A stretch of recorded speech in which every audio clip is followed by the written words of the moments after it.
بسم اللہ الرحمن الرحیم۔ میری ساس نے اپنے گھر میں ایک کمرہ ایسا بنا رکھا تھا جہاں وہ کسی کو جانے نہیں دیتی تھی، پر گھر کی نوکرانی کو وہاں بھیج دیتی۔ ایک دن میں نے نوکرانی کے کپڑے پہن لیے اور ساس کے کہنے پر کمرے میں چلی گئی۔ وہاں جا کر قدموں تلے سے زمین نکل گئی، کیونکہ وہاں تو اتنے سارے۔ میرا نام صنم ہے۔ جب میں 17 سال کی ہوئی تو میرے دل نے بھی محبت اور پیار بھرے خواب سجائے۔ جب گھر میں میری شادی کی باتیں ہونے لگی تو مجھے دل ہی دل میں بہت خوشی محسوس ہوتی تھی۔ میں خود سے ہی شرمانے لگتی اور خوبصورت مستقبل کے خواب سجاتی، پر مجھے کیا پتا تھا کہ قسمت میرے ساتھ ایک عجیب و غریب کھیل کھیلے گی۔ میں سوچ بھی نہیں سکتی تھی کہ میری زندگی ایسا موڑ بدلے گی۔ میرے لیے آنے والے تیسرے رشتے کو میرے ماں باپ نے ہاں کر دی، اس لیے کیونکہ لڑکے کی فیملی چھوٹی تھی۔ اس کی ایک شادی شدہ بہن تھی اور ایک بوڑھی ماں۔ لڑکا شکل و صورت کا اچھا تھا اور عمر بھی مناسب تھی۔ امیر لوگ تھے۔ ان کا گھر اتنا بڑا تھا کہ ہمارے گھر جیسے 4 گھروں کو ملا کر ان کا ایک گھر بنتا تھا۔ میں بھی خوش تھی۔ اداس ہونے کی آخر وجہ ہی کیا تھی؟ خوشی خوشی شادی کی تیاریوں میں لگ گئی۔ میری ساس نے کہا تھا کہ ان کو کسی قسم کی رسم نہیں کرنی، صرف ایک رسم ہوگی اور وہ نکاح کی۔ میرے ماں باپ نے ان کو کہہ دیا کہ ایسا ہی ہوگا، پر میرے بابا نے شادی سے ایک دن پہلے گھر میں مہندی کی ایک چھوٹی سی تقریب رکھ دی تھی۔ آخر ماں باپ کا دل تو ایسا ہی ہوتا ہے۔ اگلے دن نکاح کی رسم ہوئی اور میں اپنے گھر سے رخصت ہو کر اپنے اصلی گھر آ گئی۔ جب میری ساس مجھے میرے کمرے میں چھوڑنے آئی تو ان کے ہاتھ میں کچھ تھا۔ انہوں نے مجھے بٹھایا، مجھ سے پوچھا کہ مجھے کوئی چیز چاہیے یا نہیں، اور پھر ایک بہت عجیب بات کہی، مجھے تم سے بہت ضروری بات کرنی ہے۔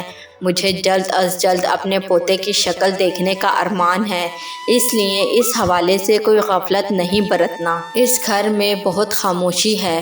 میں چاہتی ہوں اس گھر میں رونق ہو۔ آج کل کی لڑکیاں جان بوجھ کے کفران نعمت کرتی ہیں تاکہ شادی کے 2-4 سال تک زندگی کو انجوائے کر سکیں۔ اگر تمہارے دل میں بھی ایسا کوئی خیال ہے تو اسے اپنے دل سے نکال دو۔ لڑکی، مجھے اسی سال تمہاری اولاد چاہیے، اور دوسری اہم بات یہ کہ تم گھر میں ہمیشہ یہ جوتے پہنو گی، میری ساس نے کہا، اور اس شاپر سے 2 پرانے جوتے نکالے جن کو وہ اپنے ساتھ لیے پھر رہی تھی۔ ساری تقریب کے دوران بھی وہ شاپر ان کے ہاتھ میں تھا۔ میں نے ان جوتوں کی طرف دیکھا۔ وہ جوتے کافی پرانے تھے۔ نہ صرف وہ جوتے پرانے تھے بلکہ کچھ عجیب طرح کے جوتے تھے۔ ایسا لگتا تھا ان کو ہاتھ سے بنایا گیا تھا۔ ان کے نیچے والی ایڑی اتنی موٹی تھی اور وہ شاید چمڑے کے بنے ہوئے تھے۔ میں ان جوتوں کو حیران ہو کر دیکھ رہی تھی۔ میری ساس نے بتایا کہ یہ میرے جوتے ہیں جو میں نے تب پہنے تھے جب میں بیاہ کر اس گھر میں آئی تھی، اور اسی سال اللہ نے میری گود میں ایک پیارا سا بیٹا ڈال دیا تھا۔ یہ جوتے میں نے میری بہو کے لیے ہی سنبھال کے رکھے تھے، اور میں چاہتی ہوں کہ تم ان جوتوں کو پہنو۔ جب تک تم اس گھر میں رہو تم یہی جوتے پہنو گی۔ اگر تم گھر سے کہیں باہر جاؤ تو اپنی مرضی کے کوئی اور جوتے پہن سکتی ہو، لیکن گھر کے اندر تم نے یہی جوتے پہن کر رہنا ہے۔ میں تمہاری طرف سے اس معاملے میں کوئی غفلت برداشت نہیں کروں گی۔ میں نئی نویلی دلہن تھی۔ مجھے ویسے بھی یہ سمجھا کہ بھیجا گیا تھا کہ تم نے کسی بات کا انکار نہیں کرنا، زیادہ باتیں نہیں کرنی، جو ساس اور شوہر کہے وہی کرنا ہے۔ اور پھر میں نے یہ بھی سوچا کہ جوتے ہی تو پہنے ہیں، وہ بھی صرف گھر میں، تو اس میں کیا مسئلہ ہو سکتا ہے۔ میں نے کہہ دیا کہ ایسا ہی ہوگا۔ میری ساس وہاں سے چلی گئی۔ میرا شوہر کمرے میں آیا۔ اس نے مجھ سے بہت اچھی باتیں کی، مجھے تحفہ بھی دیا۔ میں اسی بات پر خوش ہو گئی کہ چلو میرا شوہر تو اچھا ہے، اور جہاں تک بات ہے سسرال کی تو وہ تو سب کے ہی ایسے ہوتے ہیں، کوئی نہ کوئی بات کوئی اونچ نیچ ہو ہی جاتی ہے۔ اگلے دن صبح صبح جب میں کچن میں گئی تو میں نے وہاں ایک لڑکی کو کھڑے دیکھا جس نے بہت اچھے کپڑے پہن رکھے تھے۔ میں نے اس سے پوچھا کہ تم کون ہو؟ اس نے مجھے سلام کیا اور کہا کہ میں اس گھر کی نوکرانی ہوں۔ میں حیران ہوئی کہ وہ اس گھر کی نوکرانی ہے جبکہ وہ تو بہت صاف ستھری اور خوبصورت ہے۔ میرے شوہر نے بتایا کہ وہ میری امی کے گاؤں سے ہے اور امی کے دور پار کی رشتہ دار بھی لگتی ہے۔ ان کے گھر کے حالات اچھے نہیں ہیں، بہنوں کی اکیلی بڑی بہن ہے، اس لیے گھر کے حالات سے تنگ آ کر ادھر کام کرتی ہے اور ہم لوگ اس کے اپنے ہیں، اس لیے اس کے گھر والے ہم پر بھروسہ کرتے ہیں۔ امی نے کبھی اسے نوکرانی نہیں کہا، تم بھی ایسا نہیں کرنا، اس لیے وہ نوکروں کی طرح گندے کپڑے نہیں پہنتی اور نہ ہی اس کے طور طریقے اس طرح کے ہیں۔ وہ پڑھی لکھی ہوئی ہے۔ اس کا نام ماریا تھا۔ میری شادی کے شروع کے 2-3 دن تو اچھے گزر گئے، ہماری 42 دعوتیں بھی ہو گئیں۔ اس کے بعد میری زندگی روٹین پر آ گئی، وہی گھر، شوہر کا سارا دن کام پر رہنا اور میں سارا دن گھر میں بور ہوتی رہتی تھی۔ میں گھر میں اپنی ساس کے دیے ہوئے جوتے پہن کے پھرتی تھی، لیکن ایک بات بہت عجیب تھی کہ ان جوتوں میں سے بہت عجیب طرح کی آواز آتی تھی، یعنی میں جہاں بھی جاتی تو سب کو پتہ چل جاتا کہ میں کہاں جا رہی ہوں، کہ لگتا ہے جوتے بہت پرانے تھے اسی لیے ان جوتوں میں سے آوازیں آتی تھیں۔ میں نے اپنی ساس سے کہا کہ جوتوں میں سے عجیب سے آوازیں آتی ہیں، تو انہوں نے کہا کہ یہ جوتے کافی پرانے ہیں اس لیے آ رہی ہیں، ویسے بھی تمہیں کون سا ساری زندگی یہ جوتے پہننے ہیں، ایک دفعہ تم ہمیں خوشخبری سناؤ، اس کے بعد تم یہ جوتے اتار سکتی ہو۔ اب تو میں بھی دعائیں کرنے لگی کہ جلد سے جلد مجھے کوئی امید مل جائے تاکہ ان جوتوں سے میری جان چھوٹے، بھلا کون ایسے پرانے جوتے پہننا چاہے گا۔ میں پورا دن گھر میں ہی ہوتی تھی، اب اس گھر پہ نظر رکھا کرتی۔ اس گھر کے کافی سارے کمرے بند تھے، اس گھر میں کوئی 8 سے 10 کمرے تھے، لیکن استعمال میں صرف 3 ہی کمرے تھے۔ ایک کمرہ میرا اور میرے شوہر کا تھا، ایک میری ساس کا کمرہ اور ایک کمرہ مہمانوں کے لیے صاف کروا کے رکھا جاتا تھا۔ مجھے یہ گھر بہت عجیب لگتا تھا، مجھے ایسا لگتا تھا کہ جیسے اس گھر میں کوئی راز ہے، کوئی عجیب سی خاموشی ہے، سب اپنے اپنے کاموں میں لگے رہتے، کوئی کسی سے بات ہی نہیں کرتا۔ مجھے اس گھر میں عجیب سی بوریت محسوس ہوا کرتی تھی۔ ایک دن میں نے کچھ عجیب دیکھا، میری ساس گھر میں بنے ایک کمرے میں جا رہی تھی جس کمرے کو چھپا کر بنایا گیا تھا۔ اس کا دروازہ ایک الماری کی شکل کا تھا، دیکھنے والوں کو لگتا کہ وہ دروازہ نہیں بلکہ الماری ہے۔ میں نے ان کو وہاں جاتے ہوئے دیکھا تو میں حیران رہ گئی اور ان کے واپس آنے کا انتظار کرنے لگی۔ انتظار کرتے کرتے میں باہر رکھے صوفے پر ہی سو گئی۔ جب مجھے میری ساس نے ہی جگایا، کیا کر رہی ہو لڑکی، اپنے کمرے میں جا کر سو جاؤ اگر اتنی ہی نیند آ رہی ہے تو۔ ویسے میری ساس کا رویہ تو ہمیشہ میرے ساتھ کافی خشک ہوتا تھا، لیکن اب مجھے احساس ہو گیا تھا کہ ان کی فطرت ہی ایسی تھی، وہ سب کے ساتھ ایسے ہی بات کرتی تھی۔ میں نے ان سے پوچھا کہ وہ کہاں گئی تھیں تو انہوں نے مجھے حیران ہو کر دیکھا کہ تم کیوں پوچھ رہی ہو کہ میں کہاں گئی تھی۔ میں نے کہا کہ میں نے آپ کو دیکھ لیا تھا، اس الماری کے پیچھے کوئی کمرہ ہے نا، مجھے پتا ہے بڑے بڑے گھروں میں ایسے کمرے بنائے جاتے ہیں، مجھے جیسے کمروں میں جانے کا بہت زیادہ شوق ہے، مجھے ایسی چیزیں دیکھنا بہت پسند ہے۔ میں آپ کے آنے کا انتظار کر رہی تھی تاکہ آپ مجھے اس کمرے میں لے جائیں، مجھے دیکھنا ہے کہ وہاں کیا ہے۔ میری ساس کے چہرے کے تاثرات بدل گئے، وہ کہنے لگی کہ تم وہاں جا کر کیا کرو گی؟ میں نے کہا کہ بس مجھے دیکھنا ہے اور کچھ نہیں، لیکن اس کمرے میں تو دیکھنے کے لیے کچھ بھی نہیں ہے، وہ کمرہ تو بالکل خالی ہے۔ میری ساس نے جب یہ کہا تو میں حیران ہو گئی کہ اگر وہ کمرہ خالی ہے تو میری ساس پچھلے 4 گھنٹے تک وہاں کیا کر رہی تھی؟ میں کب سے آپ کا انتظار کر رہی تھی۔ انتظار کرتے کرتے ہی مجھے نیند آ گئی اور میں نے اپنی نیند پوری کر لی۔ اگر وہ کمرہ خالی تھا تو وہاں 4 گھنٹے گزارنا کوئی آسان کام نہیں ہے۔ ایک خالی کمرے میں بھلا انسان 4 گھنٹے تک کیا کر سکتا ہے؟ میں نے ایک سانس میں کہا کہ مجھے پھر بھی دیکھنا ہے، میں بس دیکھ کے واپس آ جاؤں گی۔ اور اچانک میری ساس مجھ پر برس پڑی کہ بچوں کی طرح سے ضد لگا رکھی ہے، مجھے یہ دیکھنا ہے، مجھے وہ دیکھنا ہے، یہ گھر ہے کوئی پارک نہیں ہے، جاؤ اپنے کمرے میں اپنا کام کرو۔ جو بات میں نے تمہیں شادی کی پہلی رات کہی تھی اس پر توجہ دو، خود بچوں والی حرکتیں کرنا چھوڑ دو۔ شادی ہو گئی ہے اب تمہاری، ہو گئی، تم اپنے ماں باپ کی لاڈلی، پر بہو ہو میری، اور ایسے ہی پیش آؤں۔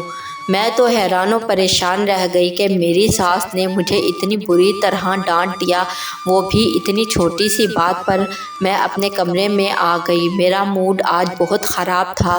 شام کو میرا شوہر آیا تو میں نے اسے ساری بات بتا دی۔ کیا ہو جاتا اگر مجھے کمرے میں جانے دیتی؟ تو میں نے کہا کیا وہاں سے کوئی چیز اٹھا کر بھاگ جانا تھا؟ میرے شوہر نے کہا کہ وہ ان کا کمرہ ہے، انہوں نے وہاں کچھ کتابیں اور کچھ چیزیں سجا رکھی ہیں، وہاں پر وہ کسی کو بھی نہیں جانے دیتی۔ میری ساس تو کہہ رہی تھی کہ وہ کمرہ خالی ہے اور میرا شوہر کہہ رہا تھا کہ وہاں پر امی نے اپنی چیزیں رکھی ہیں۔ ان دونوں کے بیان آپس میں مل نہیں رہے تھے۔ میرے شوہر نے مجھے بہلا کر بات ختم کر دی، لیکن انسان کی فطرت ہے کہ اسے جس کام سے منع کیا جائے وہی کام کرنے کے بارے میں سوچنے لگتا ہے اور پھر اس کو کرنے کے لیے کسی بھی حد تک جا سکتا ہے۔ میرے دماغ میں بھی یہ بات کھٹک گئی تھی اور اب بس مجھے کسی طرح یہ جاننے کا بھوت سوار ہو گیا تھا تو اس کے اندر کیا ہے۔ لیکن میری ساس اس کمرے کو لاک کر کے رکھتی تھی اور دن میں 4 سے 5 گھنٹے اس کمرے میں گزارا کرتی تھی۔ اور ایک دن میں نے ایک اور عجیب حرکت ہوتے ہوئے دیکھی۔ میرے شوہر نے کہا تھا کہ اس کمرے میں کسی کو بھی جانے کی اجازت نہیں ہے، پر ماریا اس کمرے میں روز جایا کرتی تھی۔ اگر ماریا اس کمرے میں جا سکتی تھی تو پھر میں کیوں نہیں جا سکتی تھی؟ میں تو اس گھر کی بہو تھی۔ مجھے اور غصہ آ گیا اور پھر سے میں نے اپنے شوہر کے سامنے یہ معاملہ پیش کیا۔ میرے شوہر نے کہا کہ وہاں صفائی کرنے گئی ہوگی۔ اس نے پھر سے مجھے مطمئن کر دیا اور کہا کہ چھوڑو، کیوں تم اس کمرے کے پیچھے پڑ گئی ہو، چلو میں تمہیں شاپنگ پر لے جاتا ہوں۔ اور میں سمجھ گئی تھی کہ وہ بات بدل رہا تھا۔ ایک تو میں ان جوتوں سے تنگ تھی، ان کے شور سے میرے سر میں درد ہونے لگتا تھا۔ میرا دل کرتا ہے کہ میں بیٹھی رہوں، نہ ادھر سے ادھر پھروں اور نہ ان جوتوں کا شور میرے کانوں میں سنائی دے، لیکن میں سارا دن گھر میں بیٹھ کر بھی کیا کر سکتی تھی؟ تھوڑی بہت چہل قدمی میرے لیے ضروری تھی، میں ایک جگہ پر نہیں بیٹھ سکتی تھی۔ بس آج بھی اسی طرح ادھر سے ادھر پھر رہی تھی کہ میں نے پھر سے کچھ عجیب دیکھا۔ میں نے دیکھا کہ ماریا اسی کمرے سے باہر نکل رہی تھی اور اس نے کالی چادر میں کچھ چھپا رکھا تھا۔ میں اس کے پیچھے تھی لیکن اسے احساس نہیں تھا۔ وہ کالی چادر میں کچھ اٹھائے ہوئے گھر سے باہر نکل گئی اور باہر پہلے سے ہی ایک رکشہ موجود تھا جس میں وہ بیٹھ کر وہاں سے چلی گئی۔ میں حیران تھی کہ آخر وہ کیا چیز تھی اور پھر میں اس کا انتظار کرنے لگی۔ اس نے واپس بھی آنا تھا، وہ اسی گھر میں رہتی تھی۔ وہ واپس آئی تو تب بھی اس نے کچھ چھپایا ہوا تھا اور واپس اسی کمرے میں چلی گئی۔ مجھے یہ بھی پتہ چلا کہ ماریا شادی شدہ ہے اور اس کے 2-3 بچے بھی ہیں اور وہ اپنے بچوں کو اپنے شوہر کے پاس چھوڑ کر کام کرتی ہے۔ لگتا ہے وہ بہت مجبور تھی، نہیں تو اپنا گھر بار اپنے بچوں کو چھوڑ کر کون آتا ہے؟ ایک دن میرے کانوں نے کچھ آواز سنی۔ میری ساس میرے شوہر سے بری طرح لڑ رہی تھی، تمہاری اولاد کب ہوگی؟ 1 ماہ ہو گیا ہے، میری ساس چلائی۔ یہ غصہ کرنے والی کوئی بات نہیں تھی، 1 مہینہ ہونا کوئی گناہ نہیں تھا، آخر اتنی جلدی کس بات کی تھی؟ میرے شوہر نے بھی جواب میں یہ بات نہیں کی، وہ صرف ان کی باتیں سن رہا تھا۔ ان کو سمجھا دو کہ کوئی دعا ہی پڑھ لیں، کچھ تو کریں، اگر اس کے ہاں اولاد نہ ہوئی تو میں اسے گھر سے نکال دوں گی۔ عجیب پاگل سی لڑکی ہے، مجھے تو اس کی سمجھ نہیں آتی، عقل تو اسے چھو کر ہی نہیں گزری، چھوٹے بچوں کی طرح حرکتیں کرتی ہے۔ میں حیران رہ گئی کہ اگر میری اولاد نہ ہوئی تو یہ مجھے اس گھر سے نکال دے گی۔ میرے بارے میں ایسی سوچ ہے ان کی، اس کا مطلب ہے وہ اچھی انسان نہیں تھی۔ اب مجھے میری ساس سے نفرت ہو گئی، مجھے غصہ آنے لگا کہ میں نے کچھ کیا بھی نہیں ہے، پھر بھی وہ میرے بارے میں ایسا سوچتی ہے۔ میں نے ارادہ کر لیا کہ یہ جو کچھ بھی چھپا رہی ہیں میں سب کے سامنے لا کر ہی رہوں گی، کیونکہ جس چیز کو چھپایا جائے وہ کوئی اچھی چیز نہیں ہوتی۔ میری ساس کا کوئی راز تھا جو وہ ساری دنیا سے چھپا رہی تھی۔ میں نے اب چیزوں کو بہت باریکی سے نوٹ کرنا شروع کر دیا۔ میں نے دیکھنا شروع کر دیا تھا میری ساس ایک خاص وقت میں ہی ماریا کو اس کمرے میں بھیجتی تھی۔ میرے دماغ میں ایک پلان آ گیا تھا، بس مجھے اس پلان کو پورا کرنے کے لیے ماریا کے کپڑوں کی ضرورت تھی۔ میں نے سوچ لیا کہ میں ماریا کے کوارٹر جا کر اس کا ایک جوڑا اٹھا لاؤں گی، لیکن جب میں کوارٹر کی طرف بڑھی تو قریب تھا کہ میں اس کے کپڑوں کی طرف بڑھتی کہ میں نے اپنے پیچھے کسی کو کھڑے دیکھا۔ وہ میری ساس تھی۔ ان کو وہاں کھڑا دیکھ کر تو میری جان ہی نکل گئی۔ وہ مجھے حیران ہو کر دیکھنے لگی۔ کیا کر رہی ہو یہاں؟ تمہارا یہاں کیا کام ہے؟ تو میں نے کہا کہ میں تو بس ایسے ہی چلتے چلتے یہاں آ گئی تھی۔ ظاہر ہے میرا اور کیا کام ہو سکتا ہے۔ میں نے کسی طرح بات کو سنبھال لیا، لیکن میں حیران اس بات پر ہوئی کہ ماریا کا کوارٹر گھر کے آخری حصے میں بنا ہوا تھا جہاں پر کپڑے دھوئے جاتے تھے۔ میں تو اس کے کپڑے اٹھانے کی غرض سے گئی تھی، لیکن میری ساس وہاں کہاں سے آ گئی؟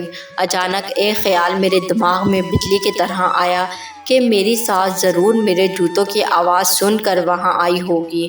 میرا دل بیٹھ گیا۔ میں جان گئی کہ اسی لیے مجھے یہ جوتے پہنائے گئے ہیں، تاکہ میں جہاں بھی جاؤں گی یہ لوگ مجھ پر نظر رکھ سکیں، کیونکہ ان جوتوں کے شور کی آواز پورے گھر میں گونجتی تھی۔ مجھے اپنی عقل پر ماتم کرنے کو دل کیا کہ میں ان کی اس چال میں اتنی آسانی سے آ گئی۔ میں نے کینچی سے جوتا کاٹ دیا تھا کہ یہ ٹوٹ گیا ہے، اس لیے میں اس کو نہیں پہن سکتی۔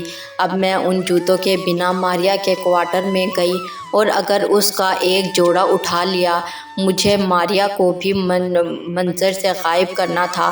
میں نے ماریا کو سامان کی لسٹ بنا کے دے دی اور اسے کہا کہ جا کر سامان لے آؤ۔ اس نے نہ کوئی سوال کیا نہ جواب اور گھر سے چلی گئی۔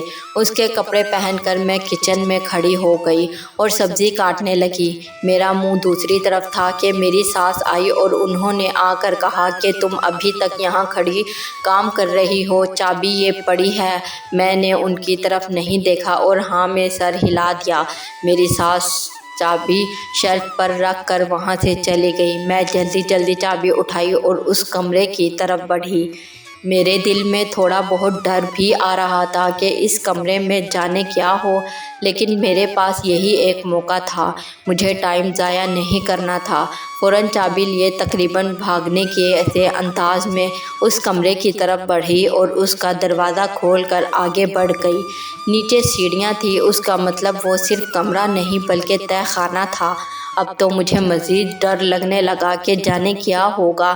میں نیچے گئی تو سامنے کا منظر دیکھ کر حیران و پریشان رہ گئی۔ وہاں ایک عورت چارپائی پر لیٹی ہوئی تھی۔ اس کی حالت بہت خراب لگ رہی تھی، جیسے کسی نے اس کو بری طرح مارا ہو۔ وہ بھی مجھے دیکھ کر حیران ہوئی اور میری طرف ہاتھ بڑھا کر مدد مانگی۔ مجھے جانے کیوں اس عورت سے ڈر لگ رہا تھا، اس کی حالت بہت بری لگ رہی تھی۔ وہ عورت تھی تو جوان، لیکن بیماری اور زخموں کی وجہ سے وہ بوڑھی لگ رہی تھی۔ وہ بہت آہستہ آواز میں بولی کہ مجھے یہاں سے نکالو، مجھے یہاں سے باہر نکالو۔ میں نے دیکھا کہ اس کے پیر میں ایک زنجیر ڈالی گئی تھی۔ میں فوراً اس کی طرف بڑھ گئی اور اس کے پاؤں زنجیر نکال دی۔ جو چابی مجھے میری ساس نے دی تھی اس میں زنجیر کی چابی بھی تھی۔ میں نے اس سے پوچھا کہ وہ کون ہے تو اس نے کہا کہ وہ عمران کی بیوی ہے۔ میرے قدموں تلے سے زمین نکل گئی کیونکہ عمران تو میرے شوہر کا نام تھا۔ میں نے کہا کہ تمہیں یہاں کس نے قید کیا ہے؟ اس نے کہا کہ مجھے میری ساس نے۔ میری روح کانپ اٹھی۔ اس نے مجھے ساری بات بتائی کہ یہ لوگ بہت غریب تھے، مجھے عمران سے محبت ہو گئی اور اس نے مجھ سے شادی کر لی۔ یہ میرا گھر ہے، ان لوگوں کا نہیں۔ میرے بابا اس دنیا میں نہیں ہیں، اپنا سب کچھ انہوں نے میرے نام کیا ہے۔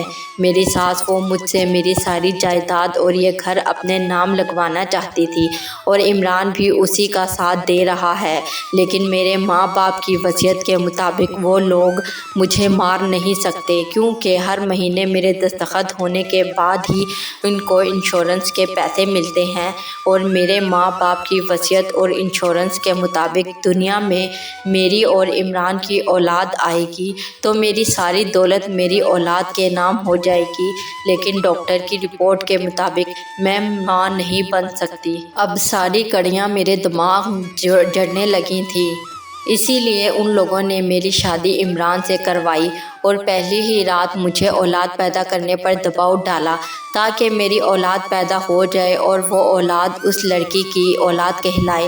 ساری جائیداد اس اولاد کو مل جاتی۔ یہ اس لڑکی کو کبھی نہیں مارتے کیونکہ اس کے بغیر ان کو پیسے نہیں مل سکتے تھے، لیکن اگر ایک دفعہ میں ان کو اولاد پیدا کر کے دے دیتی تو پھر میں ان کے لیے بیکار تھی۔ تب یہ لوگ یا تو مجھے بھی اسی طرح اس کمرے میں بند کر دیتے ہیں یا پھر جان سے مار دیتے۔ میرے تو ہاتھ پاؤں پھول گئے، سمجھ نہ آئی کہ کیا کروں۔ اس لڑکی نے مجھے کہا کہ یہاں سے نکلنا ہوگا، میرے چاچا ابھی حیات ہیں اور وہ بہت بڑے وکیل ہیں، بس ایک دفعہ میری خبر میرے چاچا کو پہنچ جائے تو سب ٹھیک ہو جائے گا، لیکن میرے چاچا پاکستان میں نہیں ہوتے ہیں اور یہ دو مجھے ان سے بات بھی نہیں کرنے دیتے۔ وہ روز کمرے میں آتی ہے، مجھے دھمکی دیتی ہے، کہتی ہے کہ میں خود اپنی ساری دولت ان کے نام کر دوں، لیکن ایسا نہیں کر رہی۔ مجھے کچھ دیر لگی اپنی حالت سنبھالنے میں۔ مجھے یاد آیا کہ میرے پاس میرا فون ہے، لیکن اگر میں پولیس کو فون کرتی ہوں تو تب شاید بات نہیں بنتی۔ میں نے اپنے والد صاحب کو فون کر کے ساری بات بتا دی۔ اس لڑکی کو بھی فون دیا کہ وہ اپنے چچا سے بات کرے۔ اس لڑکی نے کال کی، اس کے چچا کے بچے پاکستان میں ہی رہتے تھے، ان لوگوں نے بھی کہا تھا تو وہ وہاں پر پہنچ رہے ہیں۔ یہ ٹائم میرے شوہر کے آنے کا تھا۔ میں نے اس کمرے کو اندر سے لاک کر دیا کیونکہ ابھی باہر جانا ہم دونوں کے لیے ٹھیک نہیں تھا۔ میں رونے لگی کہ میں اس گھر میں کتنے خواب سجا کر آئی تھی۔ میرا شوہر ایک دھوکے باز انسان نکلا، میرے ساتھ ایک ظالم عورت۔ میرا گھر تو بسنے سے پہلے ہی اجڑ گیا۔ میری ساس نے دروازہ پیٹنا شروع کر دیا کہ باہر نکلو باہر نکلو، لیکن میں نے دروازہ نہیں کھولا۔ آدھے گھنٹے بعد مجھے پولیس کی گاڑیوں کی آواز آئی، ہمیں بچانے والے آ گئے تھے۔ جب مجھے دروازے کی دستک پر میرے والد صاحب اور کمشنز کی آواز آئی اور اس لڑکی کو اپنے کزن کی آواز آئی تو تب ہم نے دروازہ کھولا۔ باہر آئے تو پولیس نے میری ساس اور شوہر کو پہلے سے ہی پکڑ رکھا تھا۔ ہم سے بیان لیا گیا اور ہم نے ان کو ساری بات بتا دی۔ وہ لڑکی اپنے کزنوں کے ساتھ ان کے گھر چلی گئی اور میں اپنے والد صاحب کے ساتھ اپنے گھر آ گئی۔ میرے والد صاحب نے عمران سے میری طلاق کروا دی۔ کچھ عرصہ تو میں یہی سوچ کر پریشان رہی کہ یہ میرے ساتھ کیا ہو گیا، لیکن پھر یہ سوچ کر کہ وہ لوگ میرے قابل نہیں تھے اور کیا پتہ کل کو میری حالت بھی اسی لڑکی جیسی کر دیتے، مجھے صبر آ گیا۔ اب وہ لڑکی ہبہ میری دوست ہے، میں اس سے اس گھر میں ملنے جاتی ہوں اور یہ سوچ کر اللہ کا شکر ادا کرتی ہوں کہ میری زندگی میں کوئی بڑا طوفان آنے سے پہلے ہی اللہ نے مجھے بچا لیا۔